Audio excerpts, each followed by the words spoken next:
প্রিয় দর্শক, আমি স্বাগত জানাচ্ছি মোহনা টেলিভিশনে। আমি আজকে আমাদের মাঝে একজন অতিথিকে পেয়েছি। তিনি হলেন আমাদের প্রিয় স্যার নাজমুল হাসান কলিমুল্লাহ স্যার।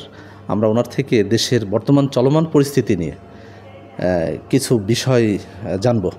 জি স্যার, আসসালামু আলাইকুম। আপনি কেমন আছেন? আমি ভালো আছি, ধন্যবাদ আপনাকে। সত্যি কথা বলতে কি, এখন সর্বশেষ যে অবস্থাটা, বাংলাদেশ ভারত সম্পর্ক এবং সীমান্তে উত্তেজনা, এই বিষয়গুলোকে সামনে রেখে ভারতের সম্মানীয় পররাষ্ট্র সচিব মিস্টার বিক্রম মিশ্র তিনি এসেছিলেন একদিনের সফরে এবং ফিরে গেছেন। ফিরে গিয়ে তিনি বক্তব্য রেখেছেন। আর আমাদের এখানে থাকা অবস্থায় জয়েন্ট ডিক্লারেশন কিংবা প্রেসকে মিট করার মতো কোনো পরিস্থিতি আমরা দেখিনি। নর্মালি যেটা হয়, আপনার সকল বিষয়ে মতৈক্যে উপনীত হলে বাইল্যাটারাল এরকমের কোনো আয়োজন যদি থাকে তাহলে যৌথভাবে সংবাদ সম্মেলন আয়োজন করা হয়, সেটা কিন্তু এবার আমরা দেখিনি। চলমান পরিস্থিতিতে ভারত তো বাংলাদেশিদের জন্য টোটালি একমাত্র কিছু মেডিকেল ভিসা ছাড়া সব ভিসাই বন্ধ করে দিয়েছেন এবং ভারতের জনগণও বলছে, যারা ব্যবসায়ী, যে বাংলাদেশিরা যদি এখানে না আসে আমরা ভুকা মরে যাব। আবার বাংলাদেশে ভারতের পররাষ্ট্র মন্ত্রণালয় থেকে একটা প্রতিনিধি দল এখানে এসেছিলেন। সেখানে তাদের সাথে যে দ্বিপাক্ষিক আলোচনা হয়েছে, বাংলাদেশ থেকে দাবি করা হচ্ছে, আমরা বলেছি যে শেখ হাসিনাকে ওখানে বসে এ ধরনের মন্তব্য করা থেকে বিরত রাখতে হবে। আপনাদের সাথে আমাদের বন্ধি বিনিময় চুক্তি যেটা আছে সেটা বাস্তবায়ন করতে হবে। শেখ হাসিনাকে অর্থাৎ আমাদের হাতে তুলে দিতে হবে। এরপরে ভিসা নীতিটাকে খুব সহজ এবং স্বাভাবিক করতে হবে। তো এই বিষয়টাকে আপনি কীভাবে দেখছেন? মজার ব্যাপার হচ্ছে, বাংলাদেশে প্রথম যিনি ভিসামুক্ত বিশ্ব আন্দোলন প্রবক্তা হিসেবে দায়িত্ব নিয়ে আপনার যে মুভমেন্ট করছিলেন, সে মুস্তফা আমিনকে আমরা কিন্তু আটক করেছি সম্পূর্ণ। ইজ বিহাইন্ড দ্য বার্ন নাও। তো এই জন্যে চিন্তাভাবনাগুলো আসলে বুঝে শুনে করা ভালো। যে অবস্থাটা মানে tightening the belt, say policy হয়তো পার্সু করতে পারে। তো আলটিমেটলি দুই দেশের জনগণের কোনো উপকারিতা হবে না।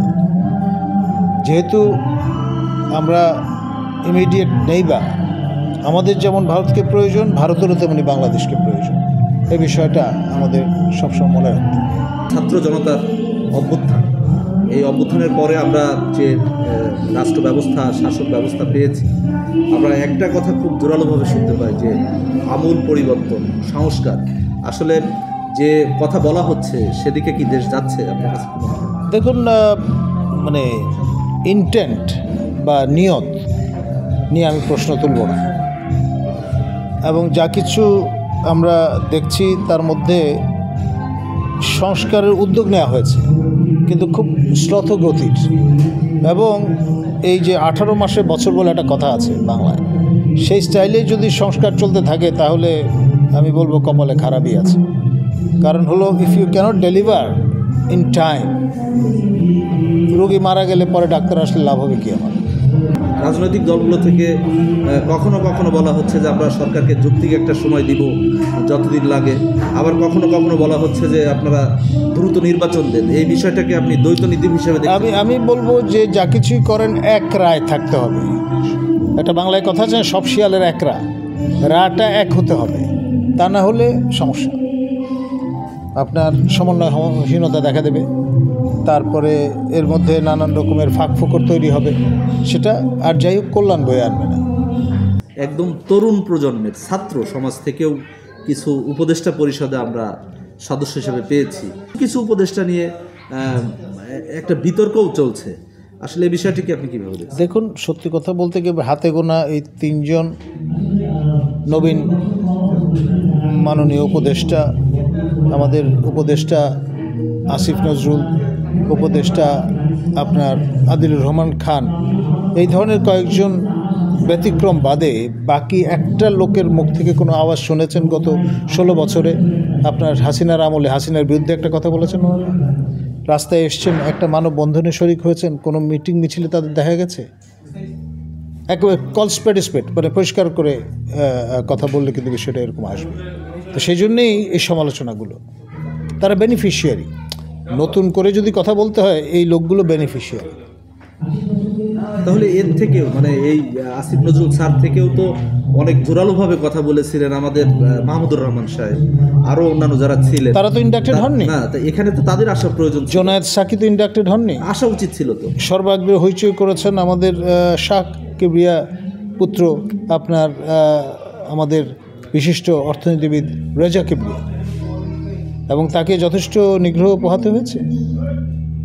তার ট্যাক্স ফাইল নিয়ে টান হেঁচড়া করেছিল হাসিনা সরকার, তাকে নানানভাবে আপনার ভৎসনা করার চেষ্টা করা হয়েছে।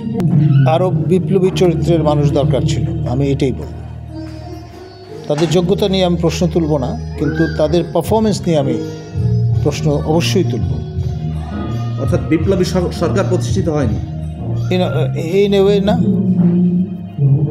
এরা বেসিক্যালি যারা কনসালটেন্সি করতেন ফুল টাইম মোডে, আপনার আপার মিডল ক্লাস ব্যাকগ্রাউন্ডের মানুষজন, তারা টুক করে এসে বসে পড়েছেন এইসব চেয়ারগুলোতে। তাহলে যে উদ্দেশ্যে আপনার এতগুলো প্রাণ ঝরলো, মানে রক্ত ঝরলো, বঙ্গুত্ব বরণ করলো, অন্ধত্ব বরণ করলো, সেখানে তার ফলাফলটা কী হলো?